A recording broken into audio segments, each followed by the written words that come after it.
Hey everybody, welcome back to the Thrive Hive show with Hannah and Chris. And we have a special guest today. Yes, we do. We're super stoked about. Chris has a new bromance. Yep, it happened the last time that we were here. We're filming just near Salt Lake. We're in, I think, Orem, right? Yep, Orem, Orem. Utah. Yep. And we are hanging out at the Tax Hive. We spoke at the Accelerator the last couple days. Yep. And the last time we were here, Chris was invited onto the podcast of this amazing gentleman with us here today, Adam. And they totally hit it off. And they were supposed to talk business, I think. Yeah, and it ended up being... I don't know that either one of us knew what we were getting We into. didn't know. Yeah, Sean he's like, hey, I've got someone you're going to have me on your podcast. I'm like, okay, let's do it. Okay, Let's do cool. it. So Chris jumped in. They didn't even know each other. And by the end, they were like, we're brothers from another mother. Yeah, I was and like, did we just become best friends? I know, right? So it's a thing. And now we're here again. And Chris Totally. is like, we're going to reverse. We're going to bring Adam on, Hannah. You're going to love him. Yeah. And in the first couple minutes, can you show your shoes? Yeah. Is that I mean, possible? can we see these? Like, how flexible are you? They're awesome. We need a separate because Yeah. I'm looking at We'll- how we'll he's do a dressed. separate. He's got the tattoos. He's got the thing. And I'm like, all right, yeah, I can All right. see this. We're going to be friends. Your shoes match my outfit. I'm actually kind of jealous. Yeah. So that's how we started.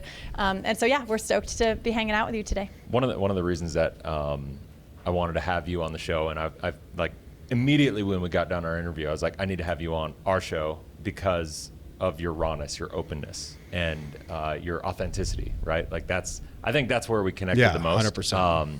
And that said, I think that's what I'm excited to talk about. This show is all about healing, growing, and thriving, and the journey of that, right? Like a lot of people, I think, get stuck. Hannah talks a lot about the upward spiral. Like it's not this steady upward trajectory of compound growth of life. We go up and then we start to come down and then we swing it back around, and it's this constant loop, hopefully going up, Yeah. right?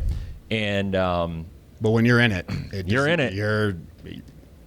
There's no light. Or It can be feels- brutal. It doesn't feel It's good. brutal. It's right, painful. Yeah. totally. And so I like, if you can, just to start, like kind of give everybody a little background, because you work with men, you do a lot of performance coaching and stuff like that. Yeah. So give a little bit of The Reader's Digest. Yeah. The Reader's Wait, Digest, how old exactly. am I to say the Reader's Digest? Does anybody even know what that means anymore? I got you. We're old enough that we, okay. We're old enough for that. Yeah. So, I mean, I've got a pretty wild story, but Cliff Notes, Reader's Yeah. Digest version. I was, in the you're in your career, I was in the investment insurance business for Yeah. 20 years. Yeah. Built a very successful business. At the peak, we managed about $1.4 billion. And my kind of healing transformational journey started about 10 years ago. I was married at the time, and I was married for 17 years, and things weren't going well. And my identity and who I was as a man was my business. Yep. That's so common. Pretty common, yeah. Everything, Yeah. unhealthily so. Yeah. At the time, during that phase, I peaked at 350 pounds. So I was Oh, wow. morbidly overweight. My marriage was falling apart. I wasn't taking care of myself, but I was making money. And we were getting awards and accolades in the Inc. 5000. We were the fastest growing wealth management firm in Utah, for 9 out of 10 years. I mean, just, Wow. but my worth was tied to everybody else. And Yeah. I would say yes to everybody because I wanted them to see me and like me and appreciate me. And, and it just kind of filled me. But there was this major void inside of me that I didn't realize was there. Yeah. And, several years ago, we were, again, Cliff Notes version, we, here in Utah, which is interesting, we had a lot of people that wanted to invest in the cannabis space, Yeah. and Okay. unlikely people, leaders in the Mormon LDS church. And I'm like, you want to invest in this? Really? And, we were getting lots of different, introductions and different things, but there was a lot of money to be made in it. Yeah. Yeah. And we ended up doing some hard money loans and some different things in California with ridiculous returns, 2x, 3x type things, pretty legitimate. I'd done some things previously that, wouldn't be necessarily appropriate for investors. Sure. Anyway, long story short, looked to convert these hard money loans to equity in a fund. We saw lots of opportunity there. So we went to an attorney here locally and said, hey, we've got these hard money loans. We'd like to convert it over to equity. And during this entire process, I'm going through a divorce. My weight's peaking at that. But then there's Yeah. this huge opportunity. And so it's like, hey, let's go after this. Right. And what was, to make a very long story short, the way we set up this fund, the SEC came in and audited us in 2019. They took major issue with the fund at the time. You know, in that year, we transitioned from cannabis into CBD. Okay. And during that year, we were having conversations about doing an IPO with Bank of America. We had purchase orders pushing close to 20 million a month. And then in 2019, the FDA came out and said you couldn't put CBD in food. And we were a wholesale producer, so the price went from $5,000 to $500 in 90 days. You got crushed. And at that exact same time is when the SEC came in to audit our firm. Whoa, like perfect storm of and then shit. That's a shit storm right there. Right? And again, going back to what I said at the very beginning, like my business was me. Right. There wasn't a separation. And so all of a sudden it's like, it wasn't just a business that was under threat or that was being looked at, it was me as a person. Yeah. And, you know, going through all that, we went back and forth with the SEC. You know, it was just a traditional audit. They took issue with how we structured this fund and the way we were told to do business relative to the disclosures. And, you know, went back and forth, didn't hear anything. And then about a year later, it got turned over to the enforcement division of the SEC. And that's when my world started to spiral out of control. Very, very painful. And at the end of the day, I'm the one that signed off on it. And the SEC was over me and was forced to sell everything. I lost everything.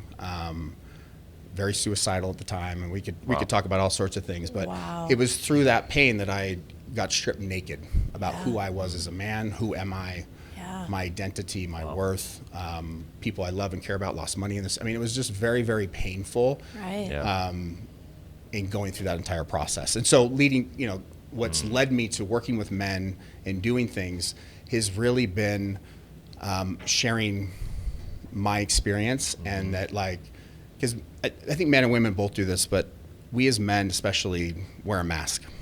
So if you go to a networking group and you go to a business guy, it's like you walk around, it's like, who's got the biggest dick, who's driving the nicest car. That's all it is. It's a sword fight between you. Like you're all just comparing. And all these things, everybody's wearing a mask. And after everything happened, so this is a couple years ago, I finally got, you know, the cojones, if you will, to actually go online and talk about it. It was very public. It was in the news. Lots of people were affected by it. And I'm like, I got to talk about this. Good for you. It scared the hell out of me. If you had a black light that could test anxiety, it would have shattered the light. Right. I recorded videos all day long. I'm just a mess. Ended up posting the very first one I did, and I just was raw. I talked about what had happened. I took accountability for the role that I played in. I talked about being suicidal. Yeah. And, you know, and I hit, you know, post or whatever, and I was literally physically shaking. You were shaking. I went for a walk, left my phone at home, went for a walk, came back, and my phone's just going crazy. I'm like, here we go. So in my mind or my head, I was going to get beat up by investors, posting articles, whatever it happened to be. Yeah. And it was the complete opposite. It was hundreds and hundreds of messages of compassion and love. But the biggest surprising thing for me was the number of men that sent me private messages. You saved my life today. Thanks for being brave. I'm not alone. And it's literally was 3 years of hell, and I have tears streaming down my face of just like this silver lining. And I just said, you know what? There's something about sharing our shit. There's something about taking off the mask and just like, here I am.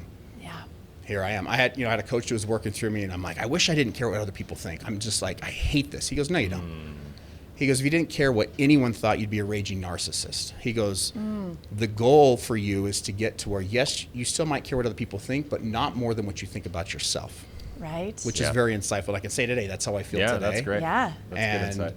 But he kept saying, I'm like, you know, he's like, once you know you've reached, quote unquote, rock bottom, you're there when you're standing in a stadium and naked in front of 65,000 people, right?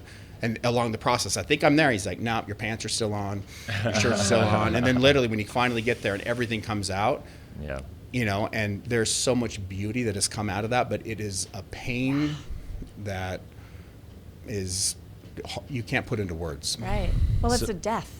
I mean, it's an ego death. 100%. And every part of your identity that had to feel that you were enough, that you were worthy, that you were seen, that you were valuable was tied up into those material successes. 100%. So you literally died in that process. And I'm glad of it because now you've been reborn into someone who knows who you are, and your mess has become your message. Yeah. And now you're helping use that mess to heal other guys. And it's a really beautiful thing. You know, one of the things we connected in is in the plant medicine. Yeah, totally. You know, so I'm a huge advocate for it. Was first introduced to it, 8 years ago. Before the whole experience. Before all of this. Before Before all of everything. it. Oh yeah, Okay. before all Okay. of this, and I had an interesting experience. So in 2022, I got deposed by the SEC, Okay. and my personality has always been: don't ever tell me no. Okay. If you say everybody's got to go left, I'm going to go right, or don't tell me no. There's always a way. Hello, rebel. There's always One of my kind right there. Yeah. There's always a way. So Don't tell me no. we had 2 days of depositions, which was the most uncomfortable thing.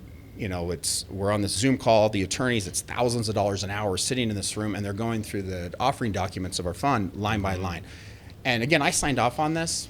We hired a professional for this, but at the end of the day, it's like I didn't realize how bad it was. Multiple discrepancies, conflict. I just didn't know. Right. So I'm sitting there and I'm like, no, I mean, I knew there were challenges. I didn't realize to the degree. Yeah. And it Yeah. just so happened that there happened to be a shaman that had an opening that weekend to sit with ayahuasca, and it had been 2 years previously since I'd sat with it. Okay. And I'm like, I got to go get answers. Sure. And so I'm a mess emotionally, but I'm like, I'm going to find a way. Dude, that's a scary time to go That's and a sit scary- with the medicine. It Like is. when you're going through that kind of right? emotional. When you're in the storm. Yeah. But in this Yeah. desperation, Yeah. if you will. Yeah. So we get into medicine, and for those that don't know, that in ayahuasca, depending upon the shaman, there's multiple. As you guys know, there's multiple servings that they offer throughout the night, depending upon the Yeah. shaman. And so I take the first Yeah. serving, and I'm not dropping in, if you will. I don't feel connected. I'm just getting pissed. Yeah. I'm fighting it. I'm just like, I need answers. I need Ego's answers. just I flaring need up answers. and- yeah. Yeah. So then I I'm go. laughing with you, not at you. You know this. So then I go up and I take 2 cups, basically the second pour. The shaman, does her little blessing on it or whatever, and she goes, "Whoo, that's a lot of medicine." That went in one ear and out the other. Yeah. And then I proceeded to have 4.5 hours of pure hell. Yeah. And the hell was sitting with the truth Yeah. Yeah. and the role that I played. Yeah. I sat there and painful. And I tell people, people always ask, well, what's it like? And to me, in all psychedelics or all plant medicine, that different modalities. But for me, the way I try to explain it is that we've got our unconscious and our conscious mind. It Yeah. puts that in alignment with God, the divine, Yeah. and then rips away every story we tell ourselves, because we all have a story. Yeah. Yeah. And so That's a good it just description. speaks truth, your truth, that you can't deny.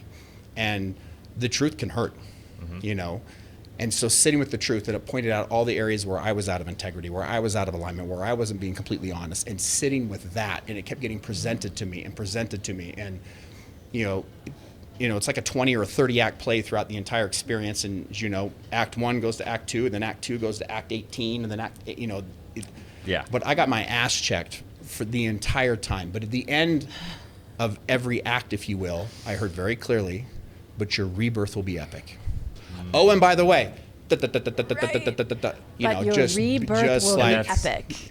And that's hard in the middle Brilliant. of it, though. You're hearing that, but you're probably not believing it, or you're like having a hard time seeing Yeah. how that rebirth is going to be epic.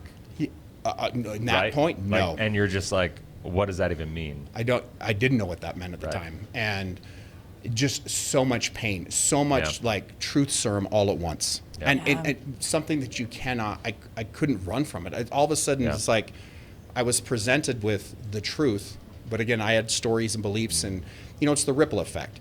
When you go through something devastating, if you will, and especially, we'll take this back. We're both, I have an insurance investment background. That's in Yeah. business you're in. Yep. You'd always hear stories of this person did that, this person before. I'd be like, I can't believe they did that. I can't believe they did Yeah, that. yeah. And then after going through my own thing, when I hear certain things now, I'm like, I wonder what else is part of the story. Like, I wonder what led them to that. Like, there's so many things we don't know, because Yeah. it wasn't Yes. just one decision. It was literally thousands of decisions. Then all of a sudden you get to a place you're like, how the hell did I get here? Yeah. Right. Yeah. That slippery slope So- that we all enter yeah. with food, with relationships that are unhappy, with overwork, with anything. It's a slippery slope. It's never one decision that blows it all up. No, Rarely. never. Rarely. Like, Something always leads it's always to it. micro Yep. decisions that get us to that point. So Yeah.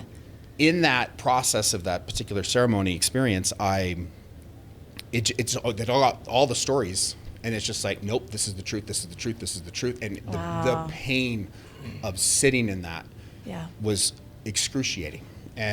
you know, the probably for about 3 months after that, I was extremely suicidal. Wow.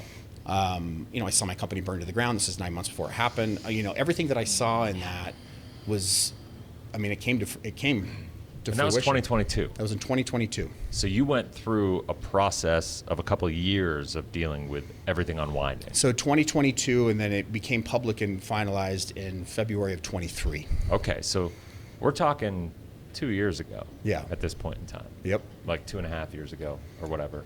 So at that point in time, are you still overweight? Yeah, so I'd started my weight loss journey before that. So, you know, one of the things, again, there's so much beauty in pain. Yeah, totally. And I have a completely different relationship with pain and fear than I ever have had in my entire life. Yep.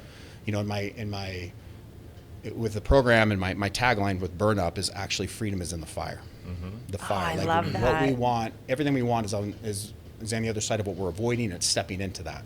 Yes. And so, but when you're in it, like it is pure hell. It It's burns. forging you. It Yeah. fucking I mean, burns. yeah. You know, Yeah. and it's interesting too, because like you get into this comparison mode, or you see different things, and everybody's on a different journey and has different traumas and different whatever. Yeah. And there's divine. I believe there's divine timing in all of it.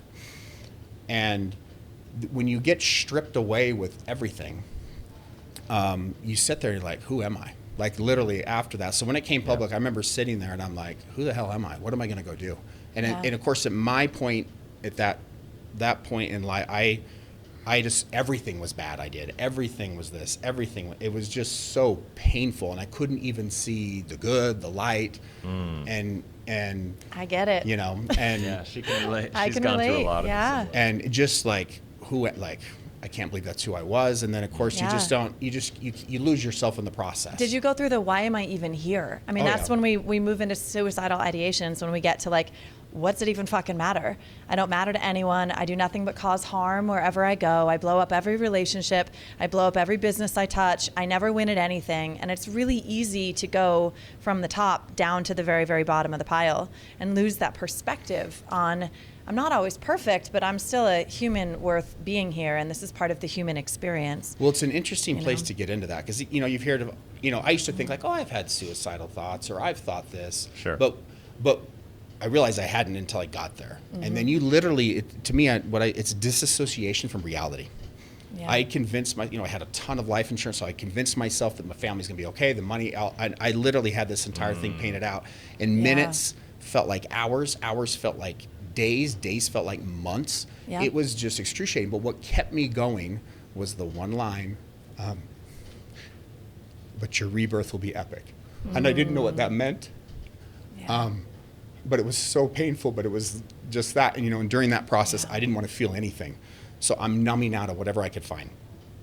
It's like, talk about plant medicine. Like I was introduced to Hoppe, Oh, nice. Okay. and well, No, not nice. again, I'm an extremist, and I was Okay, there using you it go, to yeah. numb, like Okay. like ridiculous amount, but like that, or drinking, or just Yeah. whatever it We can happened use to be. anything or Anything. anyone, any behavior or any substance to numb out, to check out. When we don't Yeah, wanna and again, feel. I believe everybody has some sort of an addictive attachment to something. It doesn't matter what it is. It could be social media, it could be friends, it could Yeah. be drama, it could be whatever, work. right? It's basically, but Yeah. we turn to something to not feel, Right, absolutely. which then keeps us stuck. It just kicks the can down the road. Yeah. And then makes us feel like shit about ourselves. So then that shame spiral makes us use again to numb out, because feeling not liking who you are is the worst feeling that exists, Yeah. right? And so then we numb out again, and it becomes worse and worse and worse.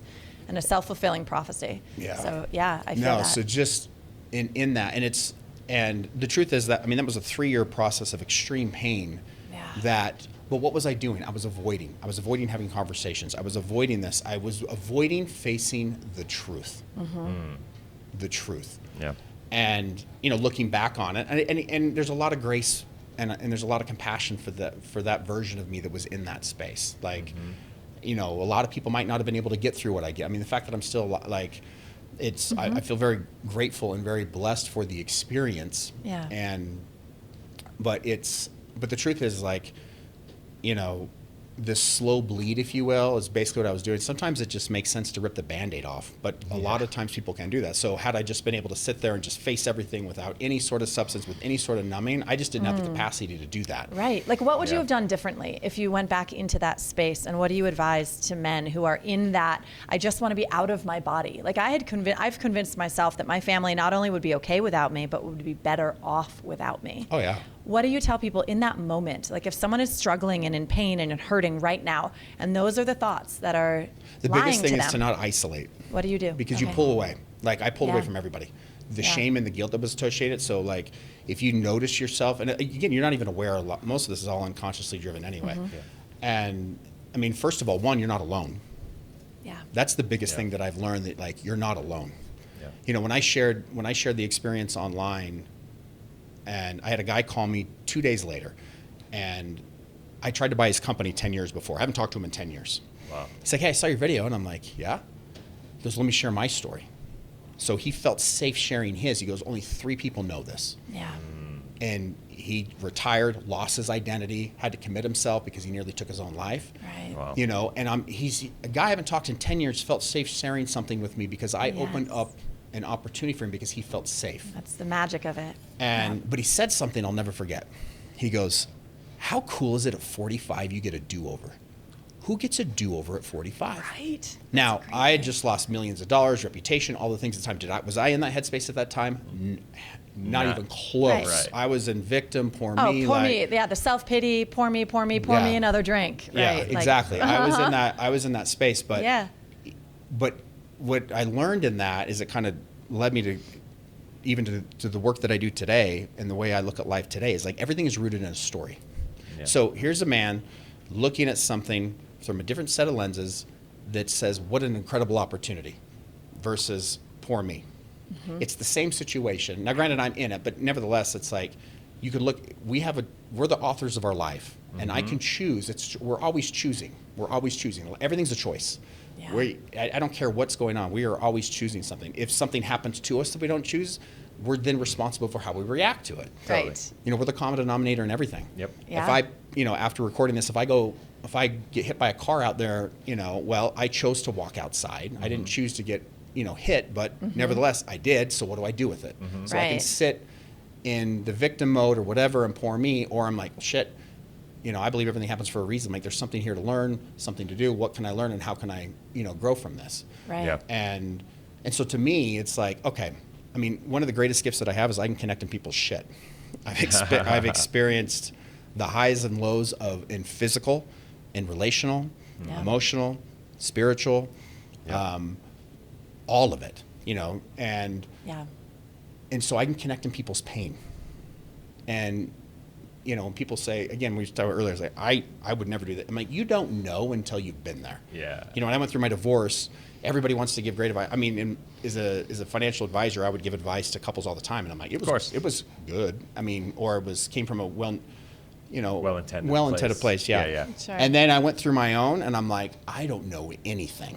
And so all of a sudden, the advice started to shift. Or if somebody's having relational issues, like everybody's telling them what to do, but like if someone's been in a similar situation, it's like, tell me more, right? Yeah. Or, hey, you went through this, tell me more, and like with men that, for example, that are extremely overweight, like I don't care who you are, if you have not been morbidly obese, you don't know what it feels like. Right. It's like, it's the formula, eat healthy, whatever. I'm like, but you don't understand all the emotions and all the other stories behind it unless you've experienced it. Right. So just because you've read this or studied this or even worked with a bunch of people, you truly don't know Yeah. unless you've experienced it. Right. And so that's one of the greatest gifts is it's like, Yes. like I feel, and so I have this now unique ability that I didn't think would come out of this is like I can create safe space for men to be shared, to be open, to share all of their things, their Yes. secret, whatever it happens to be, Right. because there's so much shame and guilt attached to it. And then again, it's everybody says again, the truth sets you free. It's like it's you looking at yourself in the mirror.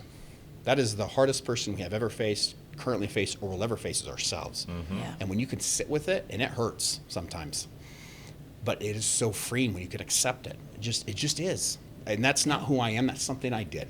And I think Yes. it's sitting with yourself and observing it without casting judgment. 100%. When you can get to that place where you're able to sit with yourself and just observe everything for what it is, without shame, without judgment, without any of that stuff. And the way that you get there is your last statement. That's what I did. That's not who I am. Yep. That was a former version of me that was doing the best that they could in that circumstance with a set of tools that they had to work with. And they showed up in the best way possible, which might have looked like numbing out, getting drunk all the time, getting high, not being nice to people around us. Like, we do what we do out of survival with the tool set that we have. But now that we're a different version, this new version of me has other tools. And so I get to show up differently. Yeah. But you can forgive them by just that older version of us, by just saying, you know, you did the best that you could to survive with what you knew. And it's not who I am. Who I am is someone who's constantly growing and seeking better connection to the divine, better connection to self, better connection to others. And we were just a little off the tracks at that moment. Yeah, or way off the tracks. Or But- way off the tracks. Or like trains exploding, coming off the tracks and doing all of the big Well, it's stuff. interesting too, because people that were in my life during that time, they don't. I mean, I'm not even the same person, Right. In so many ways. Like Completely. and it's interesting too, because again, I mean, we could get deep into all this stuff, but like, you mentioned earlier, like authenticity. So Yeah. again, I've always worried what other people think. Mm-hmm. So as I've sat with this, if you could peel back the layers to everything that happened to me, at the core of it, I couldn't say no. Yeah. I said yes to this, yes to this, yes to this, yes Yeah. to this, placating, pleasing people, even when Right. it hurt me. Even when it hurt you. You know, and it's like, but I always figured it out, and it's like, and then, so learning to say no, learning to be able to accept that someone doesn't like you. Yeah, and that you're safe in that. You know, you look back to the childhood, and there's always a childhood link that at some point in your developmental years, it was safer for you. You felt you got love, you got validation, you got comfort, you got safety and security by saying yes, by people pleasing. So we can look back at that version of us and go, okay, I see how that served me. And instead of hating that part of ourselves, why was I a people pleaser? I'm so weak, right? I didn't know how to say no. We can look at it and we can go, wow, thank you, that character trait, for protecting me and helping me to survive those years, because it was necessary for you. And now it's turned against you. And it became at some point no longer serving you, but turned against you. And so at this point, you're dropping that, and you're able to say thank you for back then, and I don't need to carry you on into my next, in my And it next was chapters. interesting, even before that, I mean, I started to shift and recognize some of this people pleasing, and I was the guy that paid for everything, did everything, and I still get joy out of that. Like, I like giving a lot, and Sure. Yeah. But then when I started to consciously pull away from that, and all of a sudden you saw people go away. And then again, everything that I went through and I lost everything, I financially couldn't do it. And then like more people, it was just fascinating. It was very painful. Yeah, and it's like, what was this relationship built on? Yep. And then even again, Right. looking with myself, what mask was I wearing? Yes, and the freedom in that, though, like, you can look at it and you can feel the pain as loss, or you can look at it and go, wow, if everything is always working out for me, which is my new favorite. I'm actually going to have it tattooed, I think. love it. Do my it. first tattoo, and I'm going to do it in Spanish, because I speak like 2-year-old Spanish now. And anyone who speaks Spanish, like, cannot ever read it on my arm, because it's going to be shit Spanish, right? Like, everything is always working out for me. And when you look at it through that lens of the people leaving, you go, wow, okay, thank you. Because there's an inauthenticity in that relationship. And when we commit to living life authentically, like it or lump it, this is who I am, the people who are going to vibrate with you are going to be attracted to you magnetically. And those who are not, that are operating on a different frequency, are going to fall away. It's the principles of the universe. So we can look at it and go, wow, thank you, because now we're clearing space for those people who are at our energetic frequency to come in, who are going to serve at the deepest, most authentic levels, and we get to serve them, and they're really the best relationships that are going to light up our lives.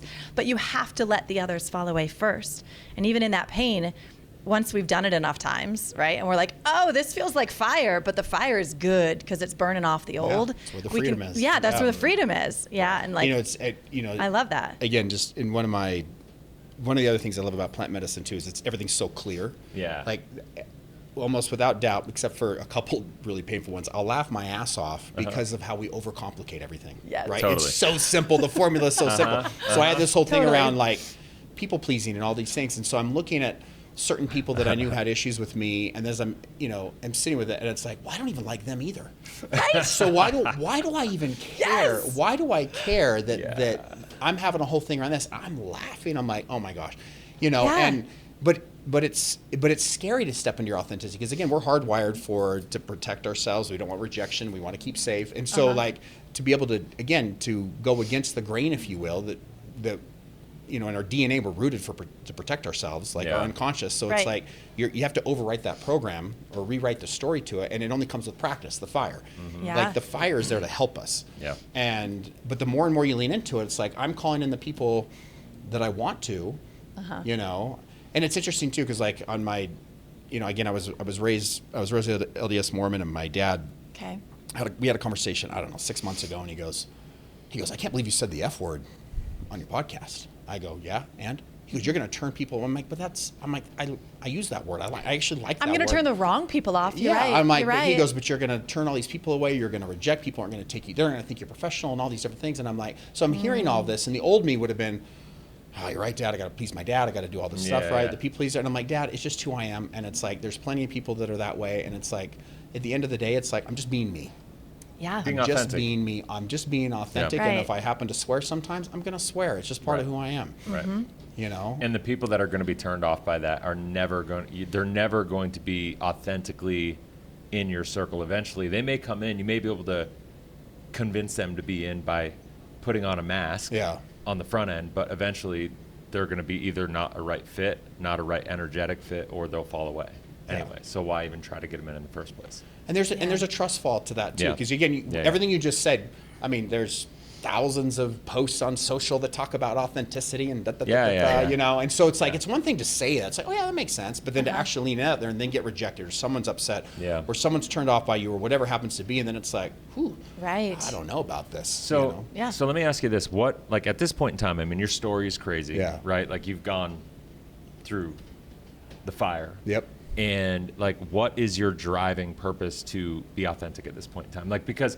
I know for me, what drives me, like I'm always curious, because when you go through the things that you go through, in order to put yourself out authentically, to have the arrows in your back, to have the people, go against you, and for you to just stand in your truth and be vulnerable and be authentic, you got to deal with both sides of it. You're going to have a lot of support and you're going to have a lot of rejection. You get both sides of it, but what is it that drives you? Why are you called to do this? Because I don't feel like you can do what you do, or I do, or we do, all like the work that we do. It's a calling. I agree. Right? So what is that calling for you? So my belief is you can have it all. Yeah. I built an empire on stilts. Yep. So it was just the money, right? Yep. So the crashing, the crumbling of everything, right? There's foundational pieces that were missing in my life. Yep. And what I believe at the core, and this has been my experience with the different men that I work with and lots of different people, is if, let's say, I've got a guy that's making incredible money, doing stuff, but then there's something off in his relationship. If you get to the core of it, he might not consciously feel this way, but he doesn't feel worthy of love. Right. Or someone that's thriving in their marriage and great as a dad, but they're not making the money. There's a part of them that doesn't feel worthy of success. Yeah. And so it's getting to the core of it. It's just a story. Yep. And so to me, I want to empower those that I work with and inspire everybody. It's like, no, you can have it all. You can have the money, the body, the relationship, and doing that. And so for me to inspire and to teach that, I have to live it. Yeah. I want my words and actions aligned. Yep. Yes. People can have like this whole idea of an imposter syndrome, which can affect everybody. Yeah. But I refuse to be an imposter. Yep. I refuse to be an imposter. And what that means, though, is I've chosen that work.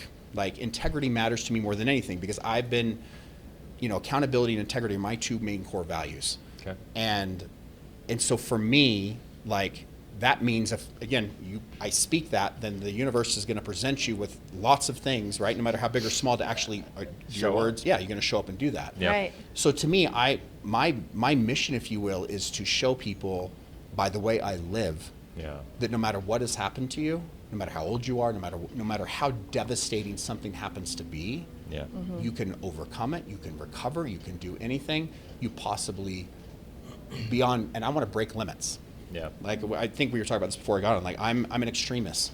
So whatever I consider this, it's like, well, what else is possible? Yeah. What else is Right. possible? How far can this go? And my belief is you can only get there. The levels can only be broken through pain and through hardship. It's the only way. There's levels even of love. So, you know, my partner today, we've had this whole conversation. She goes, "Oh, I've allowed this love," and I go, "No, you've earned it." So we have this whole conversation around allowing and earning. And then early she goes, "Well, That's an interesting That's topic. an interesting take. Okay, so I'm not sure. I'm gonna push back. I'm not sure that I'm well, fully. let me preface this because maybe you'll connect it. Maybe Yeah, you'll connect yeah. this. So she goes, "Well, the feminine is to receive, the masculine is to push." So like and I'm combining them both. So let me give you more context. And it's cool, and I want to ride with it, but like I'm going, okay, so which parts have I broken through because of allowing, and which parts have I broken through from pain? And it is a little mix of all of it, because sometimes the allowing is painful, and it feels like pain to even break through, even if it's not. Yeah, okay, keep telling your story. I'm going to feel into how, and I know you had the same glitch. When I was married, like in my, you know, she and I are great now. I'm so grateful. We have 4 incredible kids, you know, 4 sons. So, you know, we talk. A great thing would be talking about attachment wounds. So you've got, you know, the 3 main ones. You've got anxious, you've got avoidant, and you've got secure. Well, in the past, I tend to lean more anxious, sometimes avoidant. Okay. You know, and as an anxious, I've had avoidant partners, and so I know the dynamics, the push and pull of all of that. But so when I use the word earn, Yeah. the levels of it, it's leaning into the uncomfortable conversations. You have to have the uncomfortable conversations in order for the vessel, if you will, or our vessel to expand. Awesome. So you're not saying everything has to blow up. You don't have to hit rock no. bottom in I'm all not- of it. no, You're not I'm saying you have so to when blow I- everything let me up be really in order clear. to earn When it. I say pain, Yeah. I'm not saying rock bottom. I'm saying leaning into the uncomfortable, leaning Yes. into the hard, having the hard conversations. I'm 100% on board with you there. Yeah, I'm not saying you have to blow I'm up your fully life in aligned. order to fill this. Like, no. All right. You don't have to suffer to expand. No, you don't. Right. No, That clarity, you know, yeah, so it's important. but it's suffering like, is optional. Yeah, but even in But it's relationships, uncomfortable. like it's like if the dynamics doesn't work, Yeah. you know, or you try everything you can, and then the heartbreak, and it's painful. But then again, the key is I have to sit with it, and I can point a finger at her that she did this or that, and it's like, well, what role did I play? Yes. And then do I learn from it? Because I believe that we'll continue to Yeah. get presented with the same challenges until we learn from it. That's Yes. the earning part that I mean. Yes. Awesome. Well, I love the truth in Love that that. because at the end of the day, we can say that you don't need to suffer to grow, and maybe we don't. Maybe in our most divine states, aligned states, we don't have to. But when we think about our life, everything that's got us here has been struggle, It's been suffering, hard. pain, but taking the radical accountability through it and choosing to grow through it, not just go through it, choosing to be forged into something bigger and not just burn up. And those have been our commitments, And which that's- have allowed those periods Yeah. of fire to be transformative rather than destructive. Yeah. And Yeah, that's so the that's what I earning. mean by so That's so the the truth earning. is where you two are today, you've earned that because you Yeah, stood in the that's fire true. versus like Right. I'm out And walking escaping, away. yeah. I'm not dealing with this and I'm going to avoid. It's Right. all her fault. It's all his fault. It's all everybody, my parents' fault. It's everybody else's fault. And what I keep hearing you say over and over that I love is what's my part in it. Which is why we connected so much. Yeah. It's Yeah, like, what's and in your- 12-step recovery, that is the number one thing that we drill in program is what is my part in it? What is my side of the street? I can't clean up your side of the street, and however you're going to act is how you're going to act. I'm responsible for my side of the street.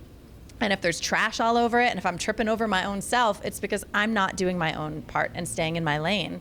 And so you're just using a different language to say the same thing. Yeah, and It's wisdom from all religions, all philosophies, and from all time. one thing we're in responsible for in my us. previous relationship that was able to really get me into a heart space was really trying to understand because like being angry or pissed or pointing a finger is only hurting me. Yep. And I went through a scenario here, you know, last year in going through. It's the first time I ever used ChatGPT for like relation advice. Yes! Nice. But It's a new world, isn't it? It is, It's but you awesome. got to be careful too You because gotta- it'll tell you what you wanted to see, Yeah, what you want to that's hear. true. It So does it's like, have some it does. confirmation Got some bias. I want the confirmation counter. bias I with want you. challenge me, check me. Yeah, you Yes. got to check tell me. it too. You got it. Right. You got it. Yeah. But what was interesting too is like, I saw a post about this yesterday. This whole concept, if they wanted to, they would, I think is bullshit. In some cases, yes, but many times it comes to a capacity issue. So, for example, like Yeah, give me context. So, especially like in relational issues, like Okay. if it's like, if someone that has, let's say, an avoidant or a dismissive avoidant attachment wound, when you point, if your partner happens to be, let's say a dismissive avoidant, and you point out that, he or she is not doing this or not doing that, no matter what you say, they don't hear the words you're saying. They hear, I'm broken, I'm not enough, I'm not willing. And so in many times, like in that dynamic, until they're willing to actually go inward and do the work inside of themselves, they actually don't even have the capacity. Right. It's a capacity. So yes, they want to, but like the wounds for some people are so deep, are so painful that they can't even go there. And so can they go there? Sure, I think everybody can, but there's timing, there's certain things have to happen, but sometimes it's just a capacity issue. So for two people to literally just thrive, break through the barriers, it requires that both of them look in the mirror and have to take radical accountability for their role. That it has to start there and be willing to do that. 100%. If and not just one, both. If both can do that, then that's where magic happens. But without that, but again, the capacity of it the capacity could be like, I'm not willing to accept that. I'm not willing to accept that. I'm not willing to accept that. My ex-wife, she got remarried here last year, and the guy's a complete asshole, left her 6 months out of nowhere, and she's in a lot of pain, rightfully so. Like she's, but again, she played a role in this. There's plays a role in it. And, I was talking to her here recently, and I'm like, hey, and she goes, I'm not ready to look at that. So for her to look at whatever role she played in or try to heal that, she's not in that space. So today she doesn't have the capacity. Doesn't mean she won't, a year from now or 2 years from now, or hopefully sooner than later. But nevertheless, what I have found, and maybe this is controversial or not, it's like, until you're willing to look at yourself and take full responsibility and understand that you are part of everything that's happening in your life, of course, you are not going to be free. And for most people cannot sit with it. They dismiss it. They do this. It's the secrets. It's the lies. It's these little things. It's the ripple effect. And so, you take a guy that his marriage is off, and it's like, and you finally get open. I'm like, and he's got this porn addiction on the side. Well, dismisses it. It's no big deal. It's not the porn that's the issue. It's the lie. It's the secret. And I believe the core of, this might be a little too woo-woo, but the core of having the strongest connection with the divine is rooted in personal integrity.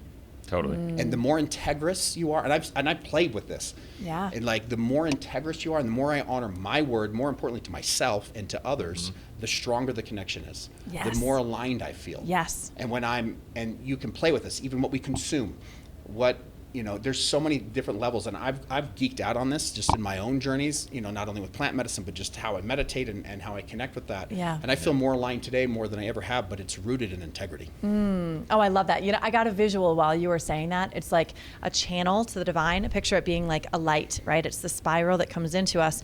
And anytime that we're dishonest with ourselves or with others, it's like a kink in that light that has the availability to come all the way down into us.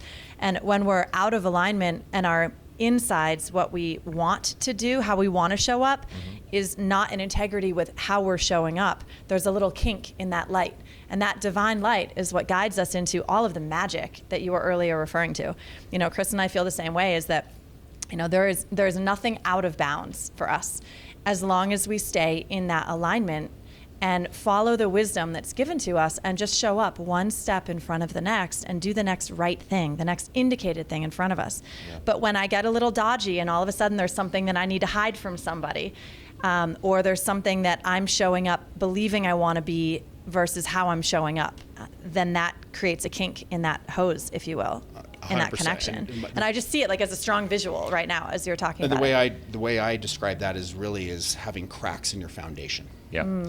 And again, let's take an example of, say somebody cheats on their spouse, right? So there's betrayal, and nobody knows, they're committed, they're not going to do it again, like they're nude. Energetically, there's a lie, there's a secret, and there's a crack. Right. And as you build on top of that, again, I truly believe is that the truth will always come out, even if it's not spoken. Sure. It'll come out in other ways. Like you could hit financial ceilings in It's your like business. a balloon. You squeeze it and it's going to pop out. And somewhere until else. you speak the truth or take accountability for, or whatever it happens to be, it's going to affect you in the way you grow. Yeah. And at some point, and it could take weeks, months, years, decades. Yeah. Yes.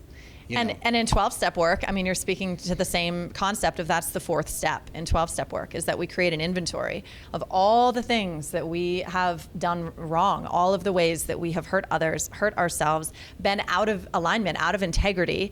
And then eventually we share that with a safe person, a sponsor in the program. And the reason for that is because you can't build a house on a foundation that's full of cracks. And so how I envision it is that it's like a bucket, it's like a garbage pail that's full of all of the stuff that we have been consuming. It could be, you try to put healthy food on top of it, but eventually if that garbage bin hasn't been identified and emptied, it all turns to rot.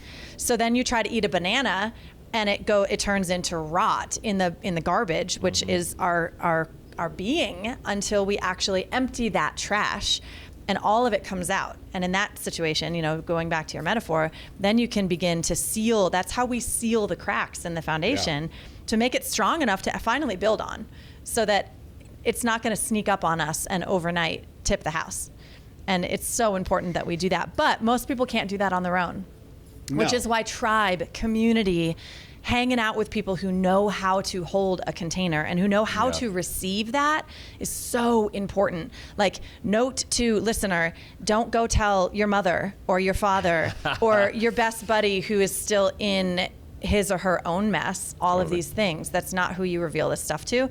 Because until people learn how to listen and not weaponize what we share with them, which is a skill set on its own, if there's not a safe container to unload that trash, to reveal all those things, it could end up being weaponized against us. And that's even worse. Yeah. So surround yourself really intentionally in a container, which is what retreats are for: men's groups, women's groups, 12-step groups, like people who really honor and deeply honor the sharing of those human frailties, and realize that they are what make us great in the end, because they make us relatable to one another. And they aren't who we are, they're what we've done. But it takes a lot of life experience to get to that place. Yeah, So. and again, that'd be easier said than done. Yeah, which is, and you can't do it on your own. So if someone's sitting at home watching this being like, okay, cool, I'm gonna go call my mom and tell her all the stuff that I've always done, that may not work out so well for them. And so just caution, don't try this at home unless you're working with an experienced therapist or a life coach or someone in 12-step or a men's group or women's group facilitator who can really hold you in that process. So. Yeah, and my intention with the men that I work with, and what I do today, is really to help them, let's identify this stuff. I've done plenty of things, I've done There's that. nothing you're going to say that you're not going to say anything I haven't done, or it's experience. Exactly. So it's right. So, and yes, there are consequences. There are positive and negative consequences to every decision we make. Sure. Yeah.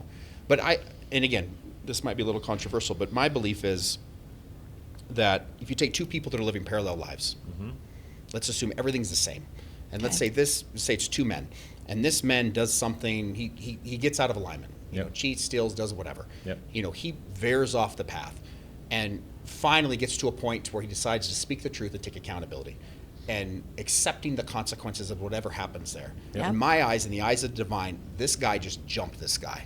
And so in the eyes of God, the universe, if you will, he's actually has more favor. Why? Because he was able to tell the truth. Because it is so rare that people can actually really speak the truth and literally take off the mask. And of course, there's layers to this. Yeah. But the more I go down this, it's where am I? And I'm constantly all right, where is this? Am I being authentic? Am I not speaking the truth? Where can I adjust? Am I out of it? I mean, it's just it's constant refinement. Yeah. But there's a gift in it, and I believe the universe rewards those that are willing to stand in that, stand in their truth, even if it offends or hurts other people. But they just stay in their truth. Right. Is a superpower. Absolutely. It's totally our superpower. I always say that the cracks in the armor is where the light shines through.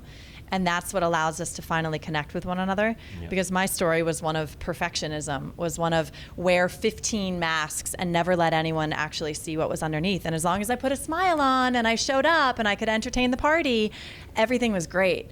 And when those masks come off, we got to finally figure out who the fuck we are without someone else telling us who we're supposed to be and how we're supposed to show up. And that process is so painful. So I completely get it. Yeah, but you earned it. I'm still doing it. And I'm earning it. Right. And then I earned the right to walk in the room and carry myself not from a place of fake confidence, but from a place of like, I like me, finally today, I like me, because I can look in the mirror and I'm not afraid that someone's gonna find anything out about what I've done or who I've been. And that's a freedom. There we go, thank you. Yeah. You know, and there's freedom in that is earned by doing the hard work of realizing that we are enough without those masks. And that if we don't show up the way dad wants us to show up, if we don't show up the way mom wants us to show up, or the Sunday school teacher, or the business school teacher, or the athletic coach, or pick every aspect of our lives. And we have people telling us, if you want to be successful in this space, this is how you have to show up. And so we internalize that. Yep. And what happens when we finally say, I'm done performing? I want to learn who I am and what makes me happiest. And that's always just what's most authentic in this moment. And the pain point, what I've learned is it's not through adding anything awesome to my resume. It's not an additive process, it's a subtractive process of paring away what was maybe never even me to begin with, what wasn't mine. And taking away, and that's what the plant medicine work allows us to do. Yeah, it's not adding one more thing and one more thing and one more skill or one more tool or one more talent. It's taking away the stuff that was never ours to begin with, but we took on thinking that we'd be more loved and we'd be more safe. And I think you said earlier too, the biggest challenge is people's willingness to sit with it, right? And the reason I love plant medicine so much is if you're willing to be bold enough, you don't have to have the courage to sit with it at home for a long time. If you have the courage to just drink the cup, you're going, right? Like you're gonna sit with things that you don't even know, right? Like things that you've buried subconsciously so much that are affecting you in ways that you don't even realize. And I think the power behind that is just, there's nothing else like it. Oh, nothing. And so much has come to mind. Here recently, I've got 4 sons. Yeah. My oldest son was introduced to a couple, and I've been very open with my kids about it. And it's like when you feel called to it and doing it, and and he's like, nah, I don't feel. He was at ASU, and then he ASU, Sun Devils. He was at ASU, and Nice. he's like, all right, I on. think I'm ready. I'm like, all right, let's go. And this was a couple years ago when I first sat. But what I love about him is he's 22, and he doesn't have the trauma and all the life experiences and all the things he's got to work through that where we do in life. Yeah. It's like he's got his thing, but like there's a clean slate. Yeah. And here recently he had an experience, and he's just like, I'm obsessed with him because he's like, ooh, I want to be refined. I want the refinement. I want the refinement. He's all, show me more. Like, how can I do that? And Nice. and the way I articulate that is I have bowled so many gutter balls in my life. I'm done with gutter balls. So I'm creating a life today where I've, the bumper rails, if you will, like a little kid, right? So I'm not going to do it. I'm going to do everything I possibly can consciously to not, bowl a gutter ball. Sure. But the ball's going to hit the rails sometimes. Yeah. So when the ball hits the rails, it stings a little bit, and I'm like, ooh, okay. And then maybe there's an overcorrection to the other side. But with time, as you can accept, like, I'm okay being burned. Mm-hmm. I don't want to be, I want a 1st or 2nd degree burn. I don't want a 7th-degree burn, right? Well, I don't want to go through that. But I welcome getting quote unquote checked, or like, ooh, that stung, And when I first was doing medicine around this time, every journey was an ego death. It was so painful, and I believe we're at 100% capacity all the time. And when someone says I'm only at 20%, I think it's bullshit. You're at 100. Most people want more passion, more intimacy, more money, more whatever. And it's like, in order to have more of what we want, it requires that we let go. Mm-hmm. It's the letting go, and that letting go is the painful part. It's stories, limiting beliefs. Sometimes it's people, it's behaviors. It's that letting go. Right. And so, and wanting to live a life without limits means that I'm going to, and again, my belief is like, as I hit certain thresholds or peaks, there's going to be new challenges, new pain. So it's like, all right, let's show me what I need to show. Let me, autocorrect, or let me what I need to do to be able to get to the next level and go through the uncomfortableness. Right. That's awesome. Being comfortable becoming comfortable being uncomfortable is what I'm hearing. And it's a practice, which is why good lead into some of the practices that you have in your day that we were talking about before we started filming, where you practice sitting in the discomfort. Can you share a little about some of those things? Yeah. So I believe, especially for men, right? I believe confidence. First of all, confidence is the most attractive quality any man or woman can have. Sure. But it's quiet. It's an energy. Yes. It's an energy. We all know when somebody walks into the room, you can just kind of see it's like, what did they have for breakfast or whatever had this, right? And then, but it's a state of being. Confidence is more than anything, it's quiet, but yet it's loud without speaking. Yeah. And confidence is forged. The root of confidence is forged and following through with the commitments that we make with ourselves. And if you can start a day off with a win, or doing something hard, especially for men, like to me, it's just the energy that carries throughout the day. Yeah. So I start every morning with a cold plunge, and it's uncomfortable. And there's mornings where I'm pacing back and forth for 10 minutes. I don't want to get in there, but I love how I feel when I'm done. Yeah. So I can sit in the discomfort for a matter of a couple minutes, but the energetic, shot that it gives. Yeah. And the thing I love about cold water therapy is there's no crash. Right, so I can get a high off drinking an energy drink or coffee or whatever, but there's a crash or sugar. Sure. It's the dopamine to it. Yeah. But one of the things that I teach to the guys that I work with is I actually call it the burn up reset formula. So you said this earlier, Hannah, is the getting comfortable being uncomfortable. So I have this little formula I'd love to share that we can move through anything. Please do. So when we get triggered, whatever it happens to be, or we go to have a reaction. Right, that's when the unconscious takes over. And so if our default is to, rejection, I'm going to go away, or I'm really triggered right now. I'm stressed. I'm anxious. I'm going to drink. Right? Whatever someone's modality is. Yeah. So first of all, you have to have awareness, right? Because many times we get into autopilot, we don't even realize we do it. Right. Totally. So first of all, you notice that you're in that spot. So again, I mentioned at the very beginning, I used to weigh 350 pounds. So for most of my life, food was the drug and eating was the addiction. Yeah. So still to this day, if I get triggered, and the new thing I found is if I'm really tired, I want to eat. Yes. I'm exhausted. Really? Exhausted. Okay. So I'm training for a fitness show here coming up at the time of this recording in 5.5 weeks. Nice. So I'm dialed. All right. So this just happened to me literally two or 3 weeks ago. So I was downtown Salt Lake, headed back home, and I wanted a taco. So the taco came into my thing, and I'm like, taco obsession. I can understand that. First of all, it was donuts, and I'm like, and then I was able to talk myself. I'm like, that's no. And it's like, no, I convinced myself to eat the taco, but it was still out of my plan. Yeah. Okay. So, but it didn't matter. Nothing. All I could think about was tacos. Obsession. So I'm obsessed with it. Yes. So the thought kicks in. So I'm literally put into my phone. I find a taco shop. I'm going. Oh no, I'm going to get a taco. So I'm 2 miles into the ride, and then all of a sudden it's like, oh, here I am. Awareness. So step one's like awareness. Yeah. Then step two is like you have to get curious about it without judgment. Yes. So here, so when we're recognizing something, many times, this is a great example people can connect with is at night. If we're in our heads at night and we're spiraling, anxious, depressed, whatever happens to be, and then all of a sudden 2 hours later, we recognize that we're in it because we didn't even realize we're in it, and then we get pissed. I want to go to sleep. I'm angry. And the frustration to that is literally throwing gasoline on the fire. It intensifies whatever we happen to be feeling in that moment. Yeah. So if I'm judging myself because I did this or I'm thinking this, the judgment intensifies it. Totally. And to me, the way I articulate, that's like just our inner child that wants to keep us safe. So I literally will have a conversation, like the night thing, I'll have a conversation where I'll catch myself in it. It's like, oh, here I am. And then, my last name's Nugent, and my nickname in high school was Nuge, so I call that side of me Nuge. So I'm having this inner dialogue. I'm like, Nuge, brother, we're safe. Yes. Like, we've thought this is the past. Like, can we just go? And so I meet that side of me with compassion. And what I would say is just kind of curiosity. So the step is like, you get curious. Awareness. It's like awareness, step one. Step two is acknowledge it without judgment. Yeah. So I'm in my car with the taco, back to the taco, right? And I'm like, here we are again. Yep. Right? Yep.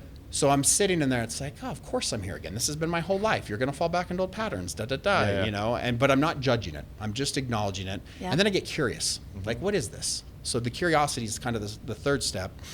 And so I'm sitting there and I'm like, okay, why do I want a taco? And then as I sat there, remember, I'm uncomfortable. I still want the taco. Right. Yeah. I'm like, I'm tired. And I had to go home and do a Peloton ride. I didn't want to, and it's like, so I'm sitting and just being curious. And then the fourth step is the where everybody gets tripped up, is it's like, you have to sit in the discomfort. You have to sit in it. Be okay being uncomfortable. So for another 45 seconds or so, I just sat there, and it's like, yeah, this sucks. I'd really like to be comforted right now, but I'm choosing not to. Within 45 seconds, it went away. I didn't want a taco. Wow. So it's being able to sit in the discomfort, but the universe will move it. And the more you practice this, the universe will move it in a matter of seconds. Right. So you can get triggered, go through this process, literally 2 minutes later, be out of it. Yeah. It's amazing. If you're willing.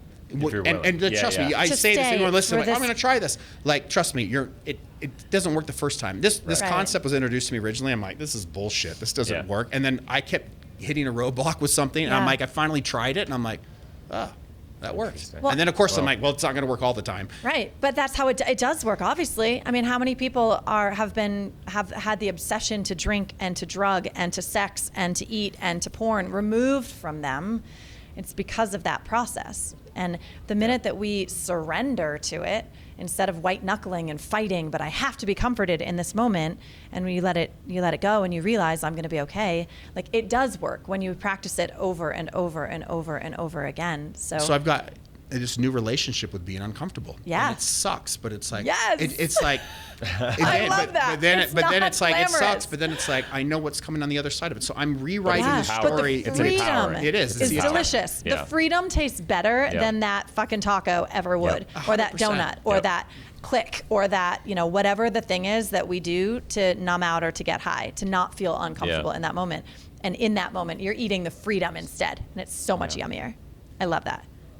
Did I cut you off? Did you have more? No. I'm Okay, just thinking, okay. Oh, and you're thinking. No. We're going to have to start wrapping it up here. Has it been an hour already? It's been an hour and 15 minutes. No way. I know. Okay. Like, Wait, this is how we go for this is how we go for 2.5 hours. So I could talk to you for another hour. I would love. I mean, we'll have to. We'll definitely have to have you on again. But if you can, I want to make sure we get through and have people have a way to get a hold of you.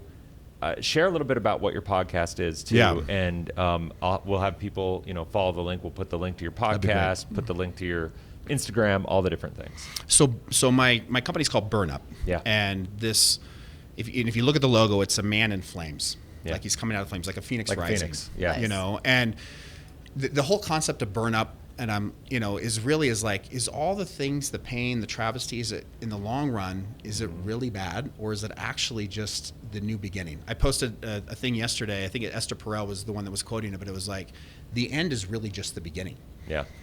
And so if it's like, so it's, again, freedom's in the fire, and kind of leaning into that. So I have a podcast. It's called the Burn Up Podcast, and it's sharing the hero's journey. Mm-hmm. And my hope and goal is that everybody can be their own hero. Yeah. And you look at every movie, every book, all the different things. What's the core? It's somebody that's presented with a challenge. Yep. They do that and they overcome it. The hero's journey. So we, especially in the business world, we put people on pedestals. Totally. So we're like, oh my gosh, this guy did this. I can't believe that. It's this, they're lucky, this overnight success that really took 20 years. And what most people don't know is like, well, what's the shit they had to go through to get there? You see a couple that has the most epic relationship, but do you know that they overcame infidelity? Do you realize they did this? That people don't realize. They don't even know that what they had to go through, and so it's. We can relate to that. Yeah. So it's sharing that. Yeah. So because many times, especially when you're in a dark season or a dark place, you feel so isolated and so alone. Yes, that's the lie. And so then it's Totally. like, hey, actually, this is what we went through. Wait a minute, he went through that, or she went through that. Yeah. So the podcast is really to share those stories. And again, I've just been so open with mine. Yep. It's like setting the stage for that, and then finding people to come on. That's why I connect with you. You're like, you just started. I'm like, oh my gosh, I'm obsessed with this guy, because it's like, but just the way you see things. But like but you saw those by facing your pain and doing that. Totally. And again, I've got the podcast, and then my coaching. I work with men, men that have had success that really, frankly, have hit a ceiling. Yep. It's really a recalibration process of helping them break through, because the man that got them to where they are today is not the man that gets them where they want to get. And it's the recalibration, and it's identifying the cracks, and it's helping them get to the root of the truth. Nice. It's the truth. It's again, I'm such a huge believer, and I've seen both sides of it. Totally. And it's very purpose driven for me, and yeah, and I just want to make an impact and inspire people to be the best versions of themselves. It's really powerful. Oh, I love it. What a Well, beautiful story. Thank you. Grateful for our friendship now. Yeah, same. And Yeah. I'm excited. Like next time we come back, we'll have to do it again. Yeah, we'll let's be do back it. here later this month. Love it. And it'll be Totally. awesome. But guys, if you found value in this, like it, share it, get it out there. I think these conversations just need to be had more often. You know, unfortunately, the internet is flooded with cat videos and things of that nature. This is the stuff to me that makes all the difference in the world. So thank you for your story. Thank you for your Thank vulnerability. you for the opportunity. Yeah, and it's the an honor. authenticity. Yeah. And we're grateful for the relationship. Yeah. So you want to wrap it up? I think you just did. Thank you guys. If you get love some value from this, of course, follow everything that he's up to and subscribe for more of the tips and tools and real vulnerable stories about how we've all learned to heal, to grow, and to thrive. And we'll do it all together. All right. So till next time. Thank See you. ya. Mwah. Thanks.